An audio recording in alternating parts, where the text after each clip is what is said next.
This is Jon Eng winning a massive 1500 player regionals with Giratina VSTAR. And this is also Jon talking with me about how to play Giratina. In this video, Jon and I are going to be going over exactly how to play every single matchup in the format. But to start, we're going to talk about the reasons for every single card that is played or could be played in the Giratina VSTAR deck list. Alright, enjoy this Giratina VSTAR guide. Yeah, so the first thing we're going to talk about is the list that you played this weekend and how you think about Giratina lists in general. So this is your list this weekend. A lot of things obviously stand out in your list from what other people are playing, and I want to ask you about them and ask you like potentially other things that you could include and your specific decisions. So the first thing I think, like the main thing that catches my eye, has become more standard recently, but hasn't been for a long time. The one Sableye.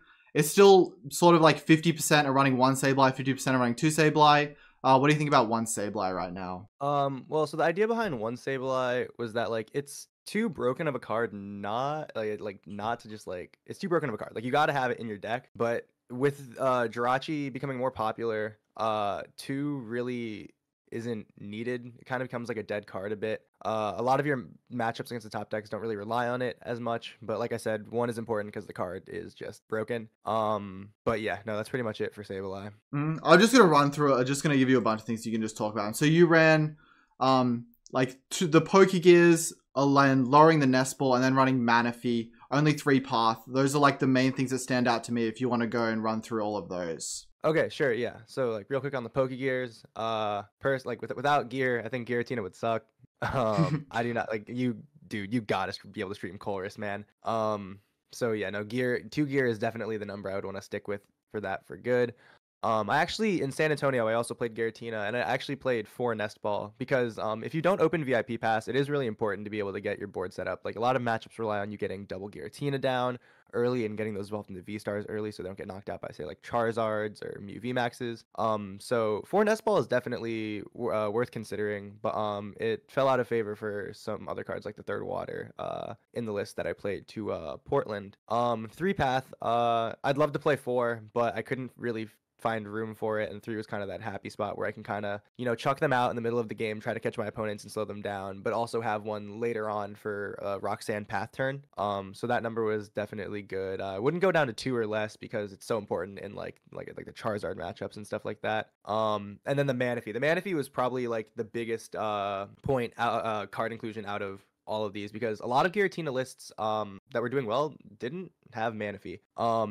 And with Giratina getting more popular after getting second at San Antonio, and then Alberto also doing well at the one European regionals with it, we saw that you know, they didn't have Manaphy, right? So we wanted to include it because in the Giratina mirror, going to 3 prizes is pretty bad. So being able to take 2 early with a single prizer like Giratina is super important. And having the ability to take 2 with Ninja when your opponent can't because you have Manaphy is super important.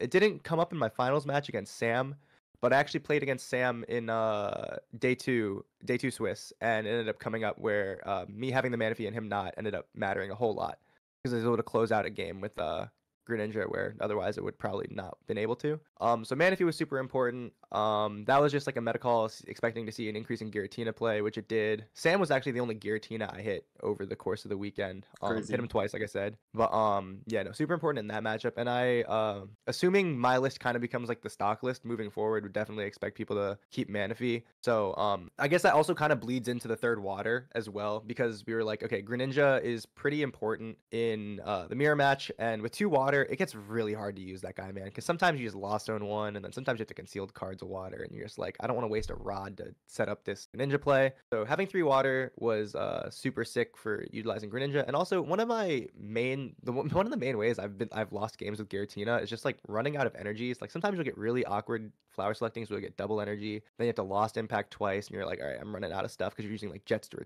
bring up a comfy and retreat it and stuff like that. Actually, a funny thing that happened this past weekend, since it's pretty common for Giratina lists prior to this tournament to play 2 water, I actually hit a Gardevoir player in day 1, and on my first turn, I used Comfy and lost zone to water energy.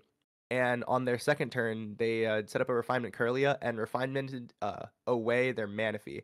So they were expecting me to actually have 2 waters in my list like most lists, but because I had the extra one, I was able to punish that. and get the turn 2 Greninja off, and they were like, "Yep, didn't play around that. Congrats." Yeah, you'll catch me refining my Manaphy as well every game. Yeah. I'll do that every time as well. Yeah, but I guess like moving forward, I guess it's a bit of a mind game, right? Because now if people are playing Manaphy, Greninja becomes less good. So maybe if you guys remember way back at the beginning of the season, Isaiah Bradner played a Giratina list that only had 1 water energy in it. Crazy. So it was kind of like a bait and switch where it's like, oh, they see the water, they think they have to bench Manaphy, but in reality they're wasting a bench slot. So now we gotta get to bring that mind game back, I guess. Yeah. Cool. So the next thing I have is I actually looked at the statistics. Only like it's still 40% and only playing 1 boss. What do you think about playing 2 boss? Dude, okay. That is like the biggest thing. Boss might be like I've said this so many times. The 1 boss to 2 boss makes this deck like a theme deck to like one of the best decks in format. Boss is so important in so many matchups. It's probably like the pivotal card in the Gardevoir matchup because the boss VSTAR, the EX, is like the biggest play in the game. Against Zard, being able to go around Charizard sometimes that you've done 282 or something like, or ping or hit or softened up to avoid going to 3 prizes is super important. And overall, it's just like a good. Since it's such an important card, playing 2 is so important because sometimes you just like might have to loss zone it. You never know.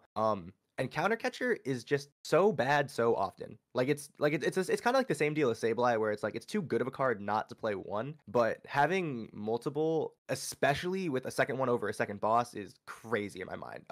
Yeah, Isaiah and I have been on 2 boss since we started cooking Tina. Alberto actually, I think so. Alberto had double counter catcher, double boss. I know he had 2 boss for sure. I actually have the list right here. He was still 1 CC 2 boss. He was 1 CC 2 boss, so yeah. So he caught on pretty early as well with that. I don't think Grant Hayes I think Grant Hayes ended up having 1 boss, which we were like mind boggled by. But yeah, no, we definitely think this is the correct count for Gusts. If you like counter catcher, you could play 2. Just don't cut a boss for it. You need 2 of those bad boys. Okay, fair. And then the last thing about the things in your list specifically is the switch split. Now, everyone kind of has a different switch split in general. Like, it's super ranging. What do you think about the switch split? I don't think that the switch and switch cart counts matter as much as there just being 1 rope. Bradner and I actually disagree greatly on the rope. Bradner just had 3 switch and 2 cart. He thinks rope is a terrible card and it hurts you more than it helps you, like more situations. This might be confirmation bias, but genuinely rope won me 4 games in Portland, and it's not even like it aided me winning. It was like this won me 4 games in Portland. So I think it's probably good to have a rope because situations come up where it's like pretty good, and then sometimes it doesn't really matter because you use it in the early game just to move a comfy. So it hasn't hurt me yet, but I can definitely understand playing like 3 switch 2 carts, especially if you're expecting like, you know, maybe maybe Sablezard or other decks that utilize Sableye to be more popular. You could go heavier on the switch carts. Like I know Alberto played 4 cart, which is fine. I definitely like having options to move a Tina VSTAR though, if I have to without retreating it. So I think I'm definitely a fan of my split currently, but I could see if like the meta shifted more towards like Sableye decks going heavier on the carts. Cool. And I think we also need to talk about the cards that other lists are playing. You're not playing, and would you consider them going forward? The first one I have is Devolution TM that Samuel Huff was playing, got second with. Would you play Devolution TM, or would you consider it? I mean, I definitely consider it. I talked to Sam actually a fair amount about the card, and he was just destroying Charizards left and right. I think the only thing that would like set me off from, or what actually probably is setting me off from playing it, is that like Charizard is already a slightly favorable matchup anyways, you know? Yeah. So it doesn't really seem like it's necessarily worth the slot where it could be allocated towards something else to help a different, harder matchup. For instance, like Gardevoir.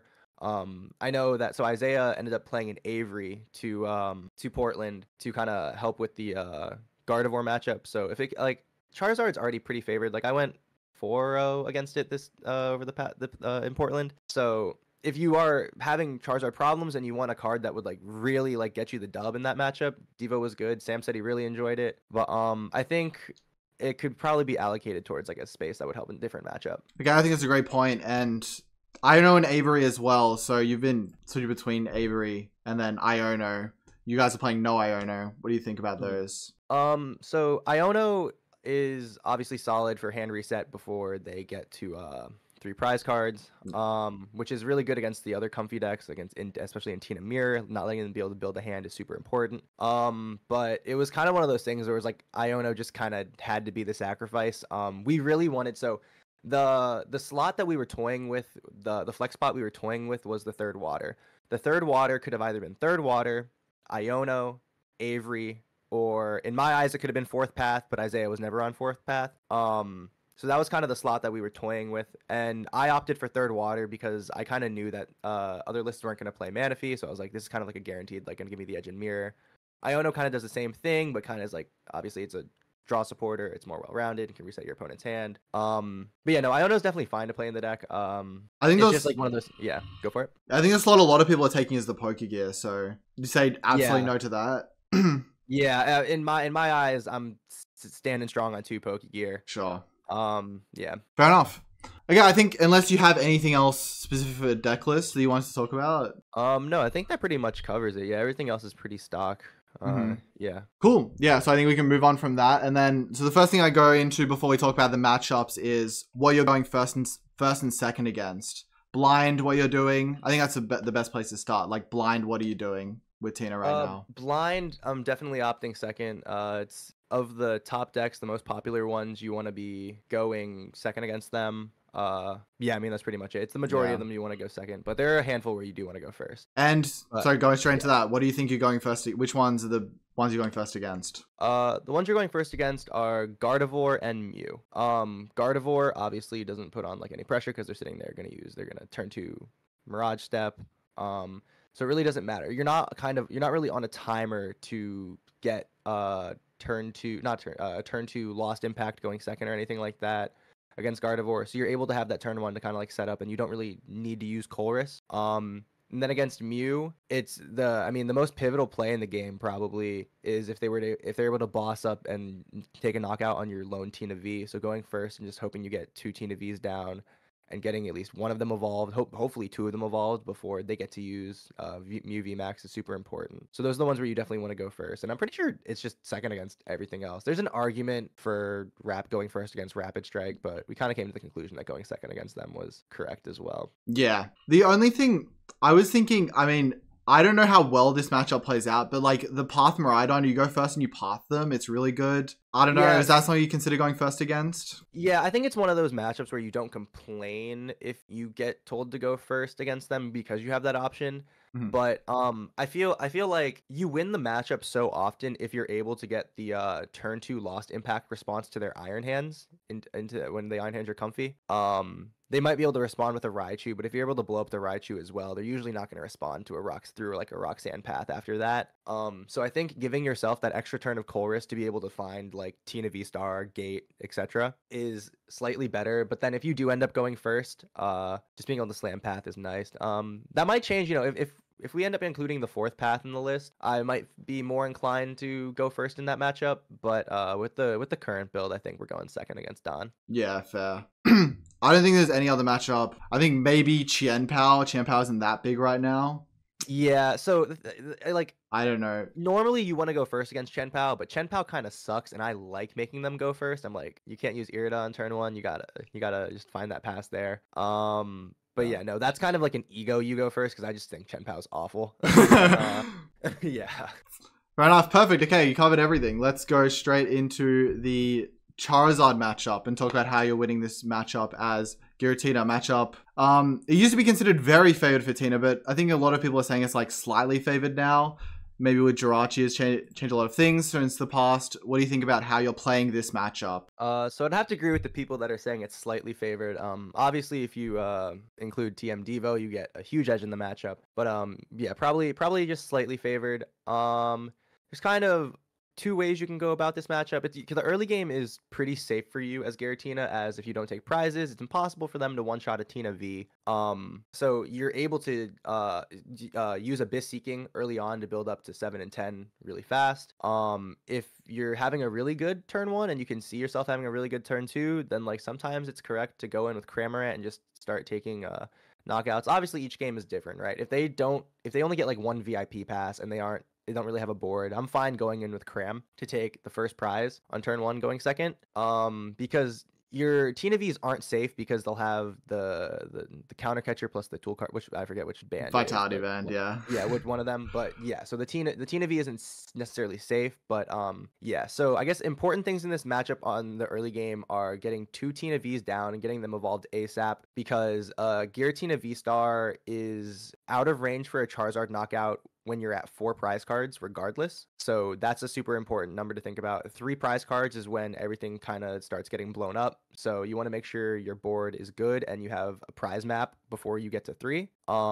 Whether that's Cram for 1, they kind of, if they go counter catcher, knock out your Tina, and then you go boss around the Charizard and take another single prize with Cram to go to 4. And like I said, Tina V doesn't get blown up at 4. So if you evolve into the V-Star, you're safe.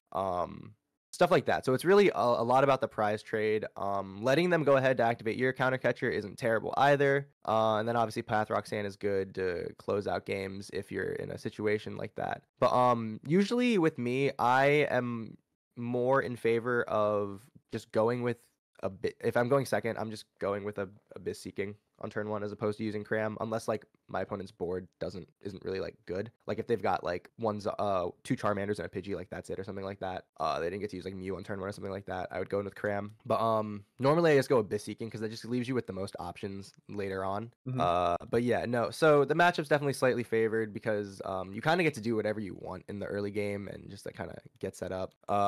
Yeah, no, that's pretty much it for Charizard. So you're trying to kill.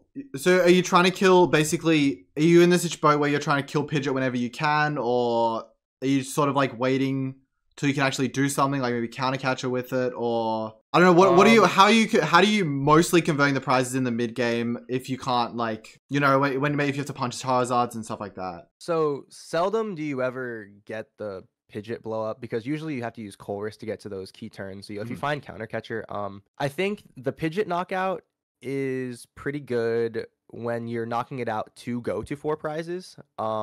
Generally, if you're going to 3, you're going to want to soften up or just take KO one of their Charizards, because if they have 2 clean Charizards set up, once you go to 3, it gets really hard because you can't blow up both of them. So like, I guess like a general like prize map you could use in the matchup is if you Abyss Seeking on turn 1, I probably getting Lost Impact on turn 2. They'll swing into your Tina and it won't get knocked out. You can Lost Impact that Zard, so it'll be at 280. Which also, this puts them in a really weird spot, right? Because they have a Zard with 280 in the active, right? And they're gonna be hesitant to evolve to his Charizard on the bench, because on your next turn, you can just go boss Star Requiem, the clean Zard on the bench, leaving them with just a Zard with 280 in the active. You're actually like stopping them from using getting 2 Charizards in play, which is pretty cool. This came up in my top 8 matchup against Azul, where I swung with Cram on turn 1. Got a knockout on like a Charmander. Or it might have been the Mew, honestly. I forget what it was. He went CC, knock out my Tina. I went 280 into his active guy, and he actually evolved into a bench Zard, and I was just like, oh, okay, sick. That was my only Tina in play, and I was just able to boss, knock out the other one, and that was pretty much the game. But yeah, swinging with 280 into a Zard is totally fine early on. You don't have to have Star Requiem be like the first big knockout. But the Pidgeot knockout doesn't happen all too often. You have to be drawing really well to get the Pidgeot knocked out. Fair. I think that makes it a lot clearer and that makes a lot of sense. Yeah. Cool. All right. Giratina Mirror. So Giratina Mirror, very complicated at the moment. You had some pretty interesting games in the finals for sure. That you got played. A lot to say about those games. Yeah. So talk about how you played the matchup, and then you can include what happened in the finals as well.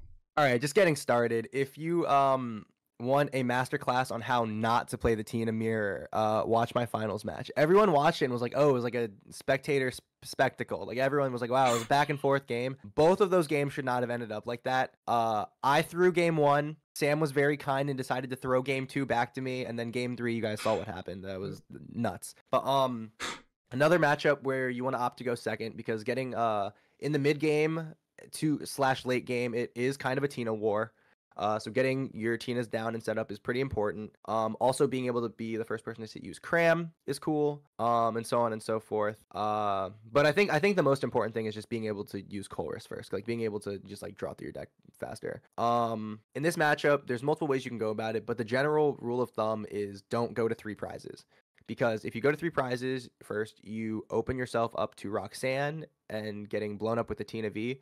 And even if you draw out of that Roxanne and blow up their Tina V in return, you're still at 1 prize and you're open up to another Roxanne where you're going to have to draw out of that one or some other hand disruption if they play Iono or something like that. So generally, the prize map should, in this matchup, should be when you start at 6, go to 5 because you use Cram or something like that.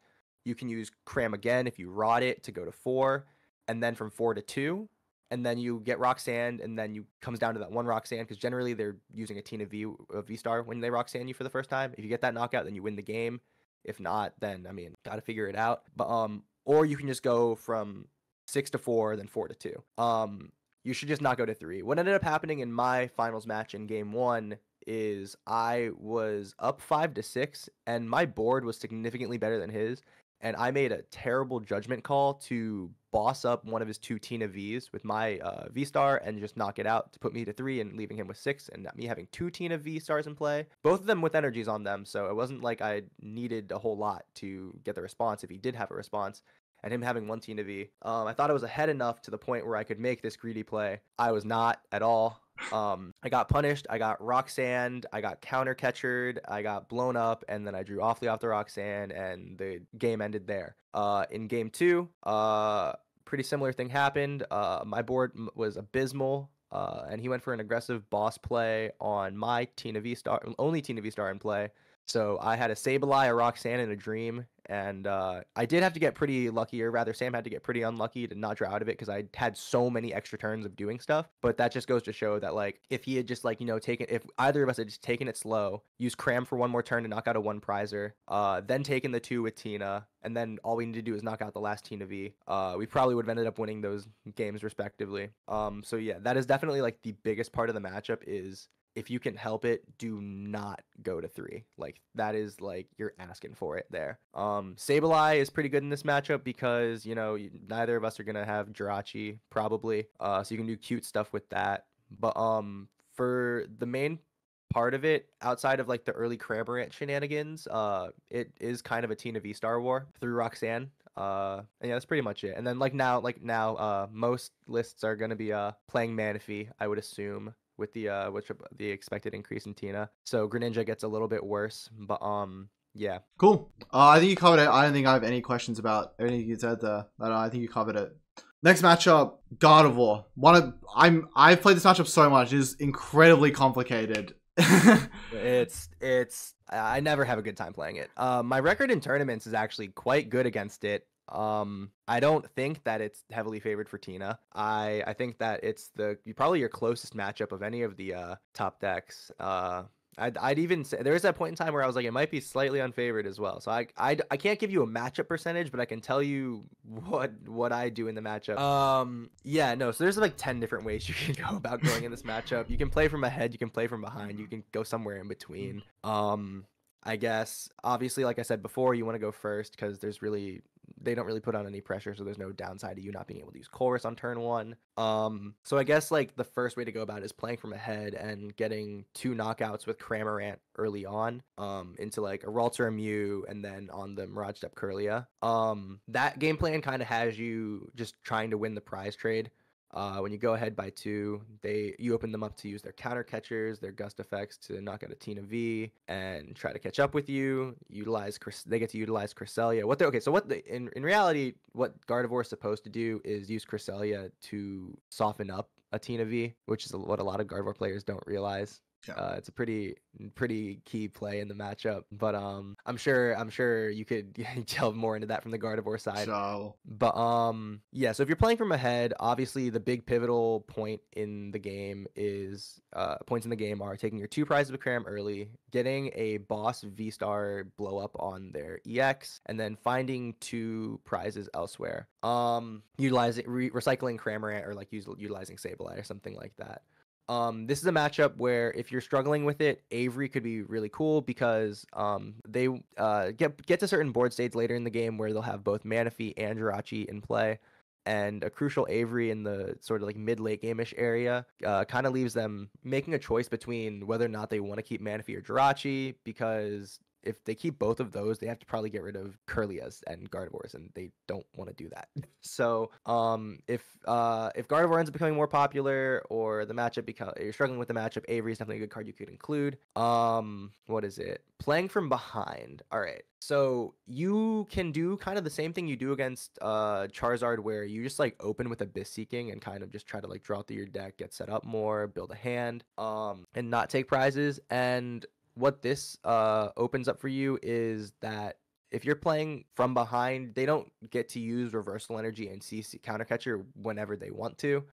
It's kind of hard though, because like you eventually just want to poke them, and they can also just decide not to let you go behind. So it gets kind of like this game of like cat and mouse, and it gets really awkward, which is why I normally kind of just go for, go aggressive with like the Cramorant early on, because sometimes, they prize a Refinement Curlia after their Mirage step, and you can just go turn 2 boss Cram or a Refinement. Their draw gets pretty hindered, and you're able to kind of like go from there. They don't get like a turn 2 or not turn 2, whatever turn it is, counter catcher, blow up on a Tina V. If you're able to kind of like get to dissect their board a bit, Roxanne Path actually gets pretty good against them. And I know, so there are multiple different lists out there. The way that Tina loses this matchup is getting Iono spammed like crazy. And if I Roxanne Path you and you have to work her and can't Iono me, I get to keep my hand. Anyway, that's like an entire side note. No. If you're able to, dissect their board, get those like boss kills on the Arcanas and the Refinements, Roxanne Path actually does get. They usually have like an Arcana and a Refinement to work with at the end of the game, which sometimes is enough for them, but sometimes it isn't.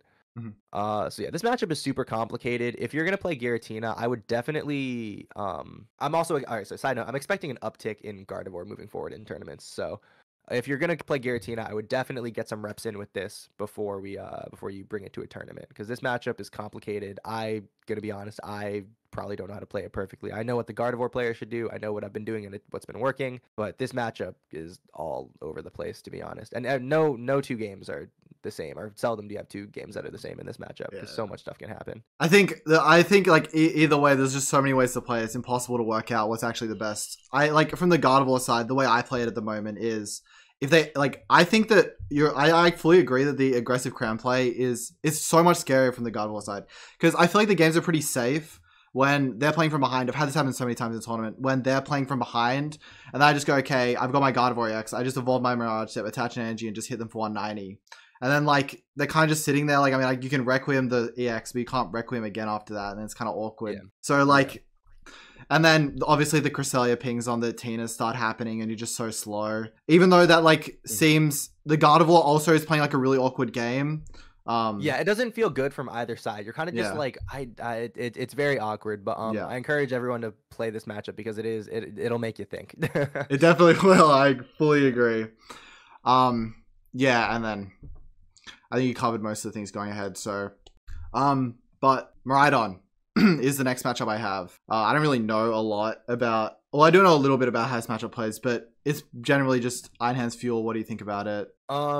So initial thoughts are definitely go second in the matchup, because it's pretty important to get multiple Tinas down to evolve them into V-Stars ASAP.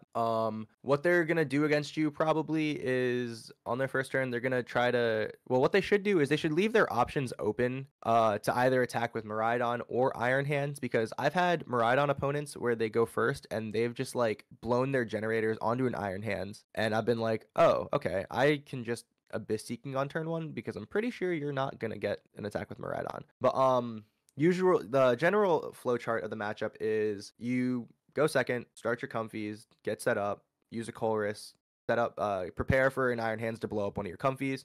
On the next turn, you'll evolve into a V-Star, knock out the Iron Hands, and put the ball in their court. the only way they can kill a Giratina V-Star from there is using Raichu. So they're gonna have to probably use up all of their energies in play at that point, because what is it? A 5 energy Raichu plus 4 energies on an Iron Hands over that few turns is like pretty much all they're going to be able to do. From there, if you've got a Tina V-Star on the bench, they're going to be at 2 prizes, you're going to be at 4. Prime turn to go Roxanne Path, and then Star Requiem with your Giratina. And if they can do 280 damage through Roxanne Path and win the game there, they've got it. If not, then you just need to attach an energy and take 2 more prizes and win the game. I think the general scary thing is the Mew EX at that point, right? So yeah, so that's where it gets scary. The Mew EX can copy the Giratina and attack for 3 energies and can just blow you up. So I actually played against Nicholas Moffat twice this past weekend. He got me once, I got him once. And he had, I don't know how many EXP shares there were. I think there were 2, but EXP share Mew EX definitely gets scary. So after the Raichu knockout, instead of using Roxanne Path, you are allowed to, if you find Counter Catcher, sick, you can still use Roxanne, but sometimes it's correct just to boss the Mew EX. But excuse me, what I found myself doing in some of the games against Moffat was actually going boss up the flat. So after the Raichu just gets rid of all their energies in play, you can boss up something like the Flaffy and start using Sableye to put damage on their bench, and they don't really have energies in play, so they don't have a whole lot to work with. There was one time that he had just an Iron Hands in play with no energies on it because he thought he was going to use it, but then ended up not using it. Trapped that guy with Counter Catcher, used Roxanne Path, and that's pretty good. So it's worth noting that generally these lists for Miraidon are playing, I would say, 2 to 3 switching cards and then a double turbo energy. And those are the ways that they can move their Flaffy. So if you notice they're low on switching cards, Counter Catcher Flaffy into Roxanne could buy you some time if you need it. And this is of course, this is just going second, kind of like the flow chart for it. Going first, your game plan is like, your goals are still the same. You want to get 2 Tina V's down and get those involved ASAP. But you also just have like the new win con of just like slamming Path on turn 1 and them not being able to get through it, or forcing them to use Seal Stone to get through it, which is also pretty important because against Giratina, one of the best things that decks that have Seal Stone can do is to save it for the Roxanne Path turn. So yeah, this matchup's another slightly favored one. You'll find with Giratina that nothing is really better than 60-40, if that. But yeah, no, I think going second is most important there because you're just able to use Chorus and do your job a little bit easier with that. Yeah, cool. Yeah, I mean, you covered it. The next matchup I've heard a few people playing it a few different ways. You mentioned the turn 1 benching 2 Giratinas. Another thing I've heard is not benching any Giratinas until you've already taken 4 and then trying to bench 2 Giratinas. How do you think the Mew VMAX matchup plays out? Okay, so this is probably the most negative of all your matchups, but so I think that if they go first and on your first turn you can only find 1 Giratina V, don't bench it, because it's just gonna get blown up and you've just tanked away 2 prize cards and whatever. You definitely want to wait until, in any situation, you probably want to wait until you have 2 Tina V's in order to bench them, because like I said, benching 1 is kind of redundant. But it's really hard to find the 4 prize cards before you bench, before you utilize, if you hold off on utilizing Giratina in this matchup. So I think that game plan doesn't really work as much. I think I much rather like is finding 2 Vs. One, worst case, 1 gets knocked out, you evolve the other one. Bench after the turn it gets knocked out, find the 3rd one, or Rod and Nest Ball, the one that they just knocked out, and then kind of just go to town. Which is why going first is so important in this matchup. But also going first means you get 1 less turn of Chorus before you start getting into it with them, which is why this matchup is bad, because it's Tina V-Stars are hard to find, man. And if I've only got 1 turn of Chorus and like a few flower selectings to find 2 of them, that's like not a good look. Obviously, if you're going first, you open up yourself to doing the same thing as like you can do against Miraidon with the Path, but Mew has way more outs to that. They've got Cramomatic, the Seal Stone itself, and vacuums. So yeah, it is hard for them to one-shot 2 Giratina V-Stars. That requires them to use the Choice Belt and 2 Power Tablets to knock out the first one, and then the same Mew is going to have to use that same Choice Belt and then the 2 other Power Tablets. So if they prize a tab, if they prize the belt, if they have to burn a tab to draw cards, then they are no longer able to one-shot 2 V-Stars, and that's generally how you run away with games in this matchup. I went 2-0 against it over the weekend because I got fairly lucky. Dude, you've got no idea. So basically, I played against Terrence Miller in round 8 at 7-0, and game 1, I just got him because I was able to, went first, got 2 Tina Vs down, got both V-Stars out because I found 2 V-Stars off of my opening Colress, which was Chef's Kiss. Game 2, I got completely run over, and game 3, I ended up going first, got 2 Tina Vs down, but I couldn't find V-Star. So I was like, all right, it's as if I went second here and my Tinas are just out in the open. Man has a full board, hasn't used Sealstone yet. This is like the worst case scenario. The only thing that's going for me is that he's burned a tab on turn 1 to use Cram on turn 1. And I'm just sitting there waiting for what's about to happen. The 9-0 is over and I get judged. And on his opening search, he found that he prized both of his boss's orders. So my Tinas survived the scary turn. I was able to evolve them from there and win the game from there. But yeah, no, this matchup is definitely the least favorable out of all of them. I guess the way you go about it with prize mapping is usually okay. Sometimes you can go 3-3. That doesn't really happen though when they know how to use Psychic Leap properly. Usually it ends up being like a 2-3-2 type thing or a 3-2-2. But yeah, no, if you get the first Lost Impact on a 2 prizer, you can Star Requiem the last guy, and then it's kind of just like through Iono and Judge, can you find the last KO?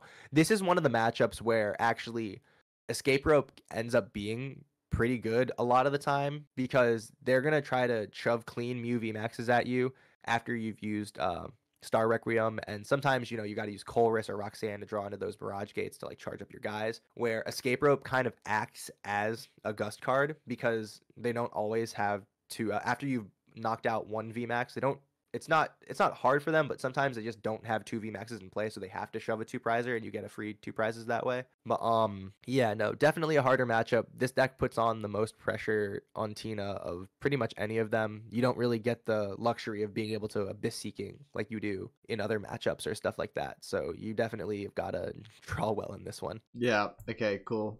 I don't have any questions about that, but I do have a lot of questions about the next matchup, Urshifu Inteleon. I've been told so many different things about whether you're supposed to Abyss Seek and just let your Tinas get punched, or you're supposed to sack Comfies. Like, I just don't know what to think. What do you think about this matchup? This one's also close. I'd say this is like the next up after Gardevoir in terms of closeness. I've enjoyed going 1 Comfy, double Tina, using 1 selecting, and then just using Abyss Seeking to kind of build up your board, because giving them 2 1 prizers is kind of annoying, and then sorry, benching the Manaphy on the key turn where you'll end up needing it, kind of just not giving it to them ahead of time. The way you win this matchup a lot of the time involves them not having Octillery in play. So whether that means going when they go ahead using Counter Catcher Cramorant to knock out the Octillery, or later in the game using Sableye to ping it down on your Roxanne turn, that is something that's probably always going to happen over the course of the game, which means your prize map is generally going to be some combination of 3-2-1 or like 2-1-3 or something like that. Sometimes you go 3-3, but if they have Octillery in play, they get to do whatever they want, and we don't like it when decks get to do whatever they want through Roxanne Path. So yeah, you make them go first because their deck sucks. True. And if they don't get set up, you just get more time. That also lets you use Abyss Seeking, which is a godsend of an attack for this deck. But yeah, pivotal play. If you're able to find the turn 3 V-Star, Star Requiem on a big guy, and you're able to keep your bench to like a minimum, like I said, that 1 Comfy, 2 Tinas, and then like whenever obviously if you have to bench Cram to use to soften up a guy and to Lost Impact it, or to knock out the Octillery, that's fine. If you're usually able to keep a condensed board like that, the matchup's fine. But so I am awful at beating this deck, but Bradner is really good at beating it. We were actually talking about this before. We were like thinking about like our matchups, and I was like, all right, scoreboard says we're like, over the past 2 events, we are 9-0-2 against Gardevoir, and like we are 3-2 against Rapid Strike, and I'm just all the losses to Rapid Strike. I'm terrible at beating Rapid Strike, but the matchup is definitely very close, and like those, like I said, those key pivotal plays are eliminating the Octillery, and then making sure you don't open yourself up to Yoga Loop madness by having so many one prizers bench. This is probably a matchup where, you know, maybe increasing the switch cart count in the deck would benefit you. So yeah, just kind of just like reading the meta going into whatever tournament you're going into could make that edit. But yeah, no, this matchup's definitely a close one. Fair. I wanted to ask you what you think the key turn for Manaphy actually is, because sometimes is that whenever they can Urshifu, or is that just when Urshifu is getting them like a massive play? Generally I think it's probably like when they're gonna be able to win the game off of it. Like you don't really care if they go rapid flow onto like 2 Tina Vs. Like you're fine with that because if you, like I said, so it gets harder when you have like a lower switch cart count, but like if they go rapid flow on 2 Tina Vs, puts them at 120. So when you evolve into V-Star, you're just a double gunner and a G-Max spiral when they pick up the energy away from getting knocked out.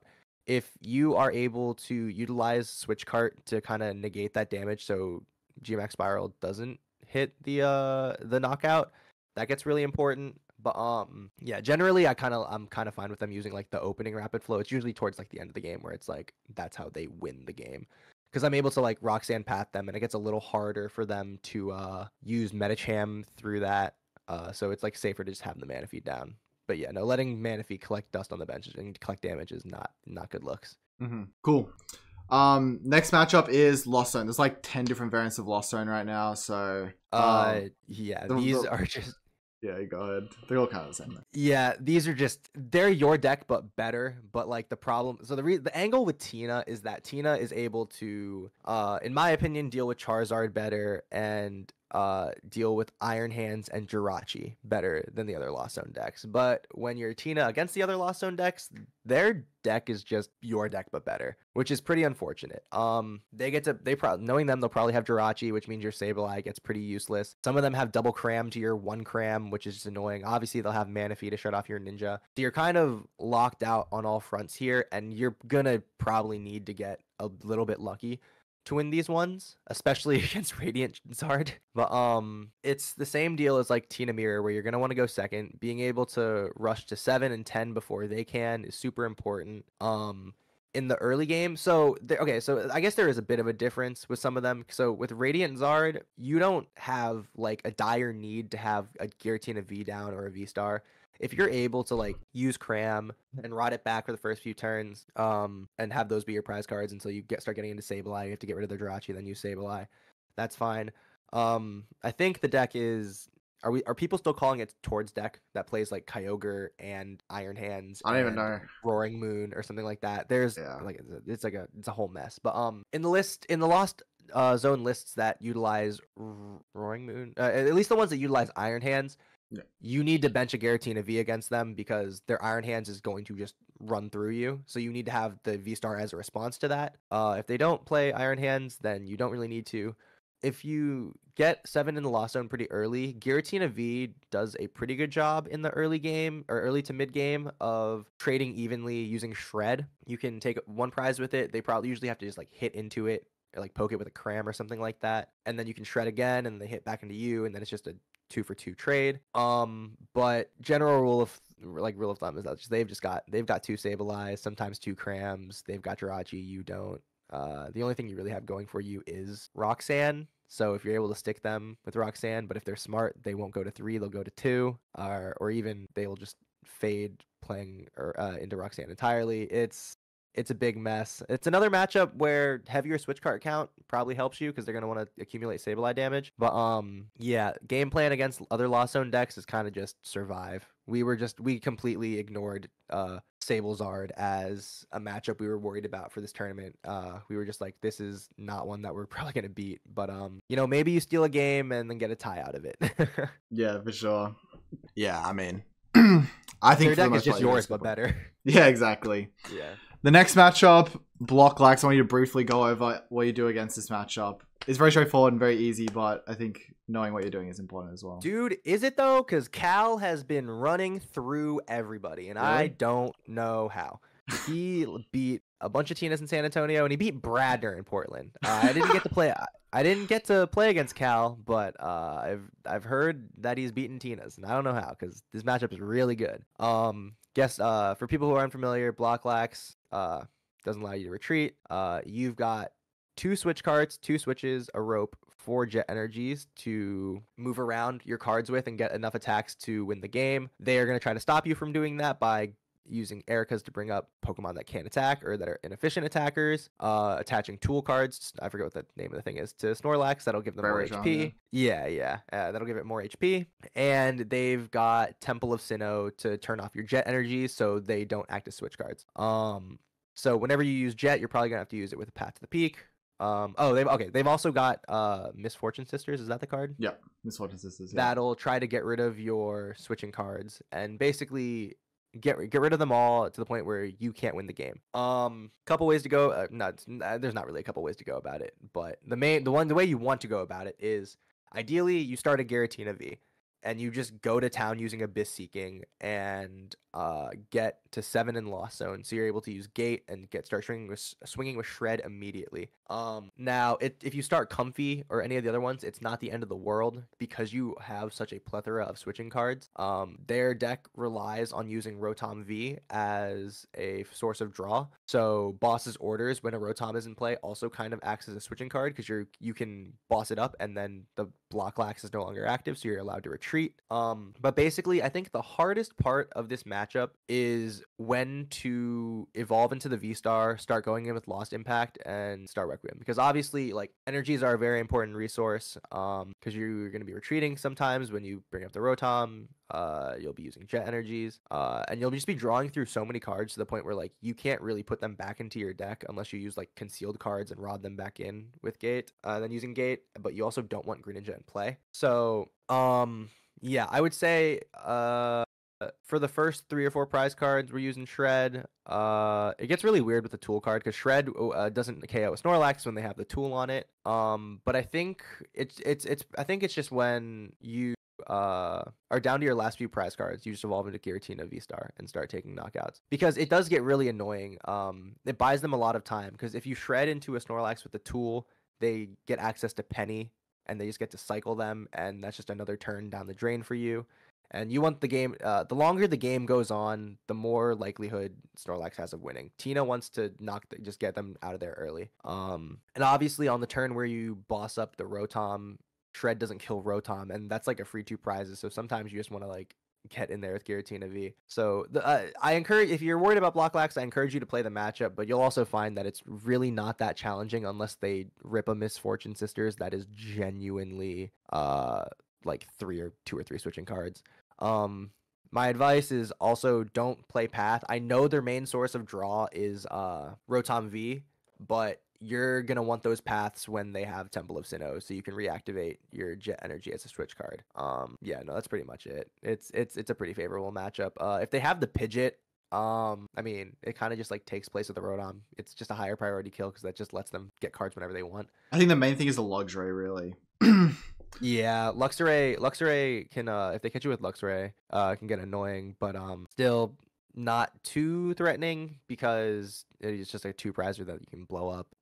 But you know, the matchup can get awkward at times, but I would say this is, you have a smile on your face when they flip over a Snorlax. Yeah, I think another thing is like the Sydney. I think you're supposed to play Jets over switch cards first because the Sydney can be a little bit annoying as well. Yeah, no, that is also key.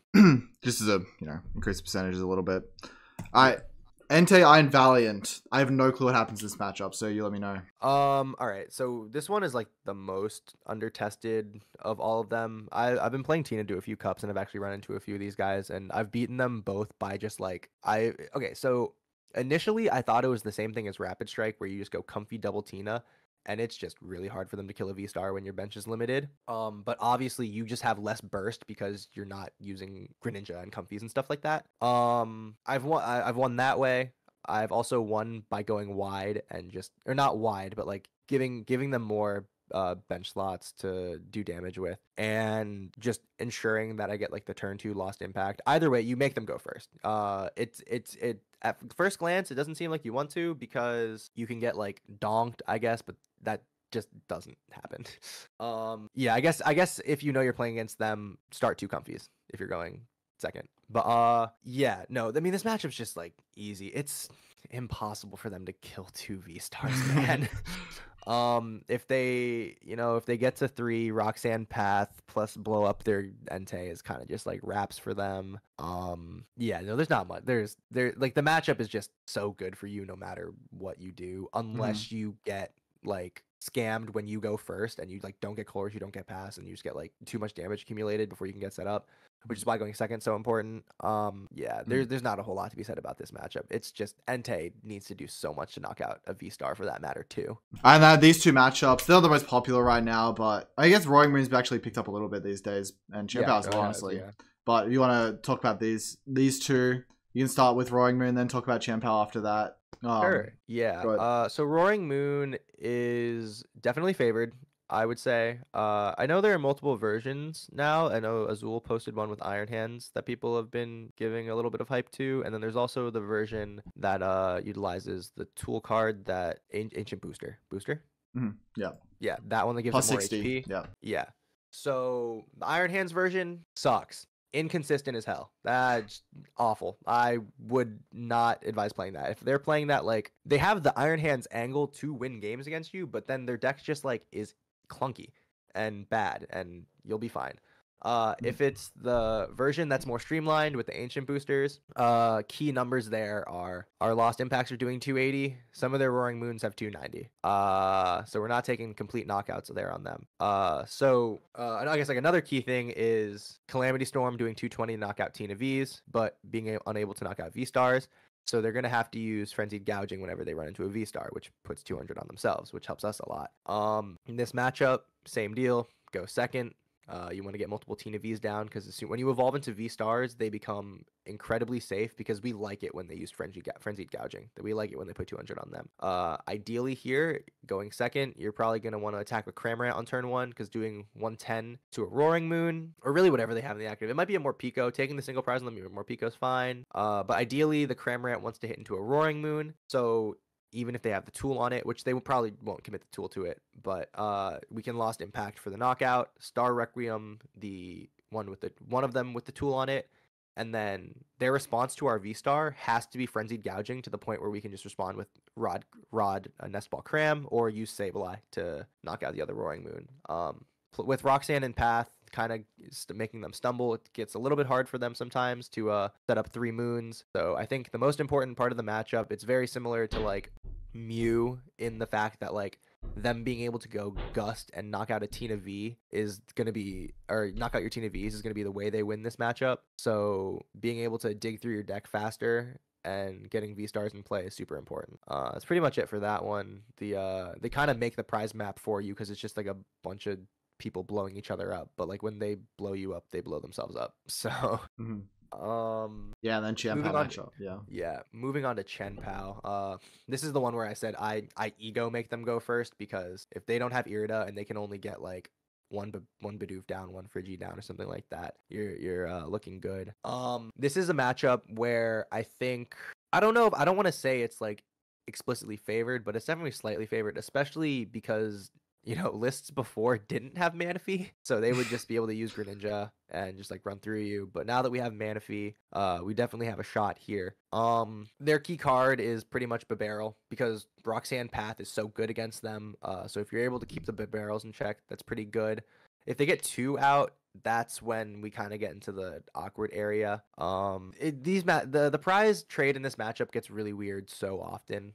Because sometimes you'll find yourself using Cram for 110 into a Chien Pao, and they don't really want to use Chien Pao to knock out the Cram, so they'll end up like cross-switchering or gusting up a Tina V and knocking it out, so you can use Cram again into the Chien Pao for knockout. But I think as long as you find yourself in a situation where you're going Roxanne Path and using Sableye to knock out Bibarel, putting it on that Roxanne for them to find it, you'll be fine. Countercatcher is also really good in this matchup. This is one of those matchups where it's like if you have the second Countercatcher, you're actually doing yourself a favor. But like I said, I've told you my thoughts on the second Countercatcher. But yeah, trapping Baxcalibur in the act, Countercatcher kind of just adds itself to the equation with the Sableye Roxanne path, where you can bring Gust up Max Caliber, for instance, Roxanne path, Sableye knock up a barrel, and off of their 2 cards in the top deck, they're gonna need to find a way to move the active and then also get an attack off.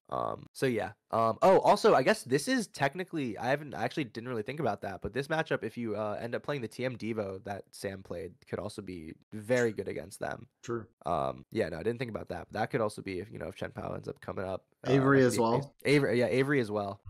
So yeah, no, there are definitely some techs if we're expecting an uptick in Chen Pao. But generally, the pivotal play in that matchup is just Sableye knocking out the barrel and hoping that they don't draw the stones. Fair, yeah. The matchup hasn't changed in ages, so yeah. That's all I have for the matchup guide. John, if you don't have anything to add, you want to shout yourself out? Nah, I've nothing to shout out. Just follow me on Twitter. I'm really glad that I finally got my first big win, and I'm really glad that I got Tina its first big win. I actually didn't even realize that. Someone told me the day after that this was like the first big thing that Tina won. So glad to have pioneered that. But yeah, no, thank you for having me, man. Congrats, and then thanks so much for coming on, John. Of course, yeah, anytime. Thank you.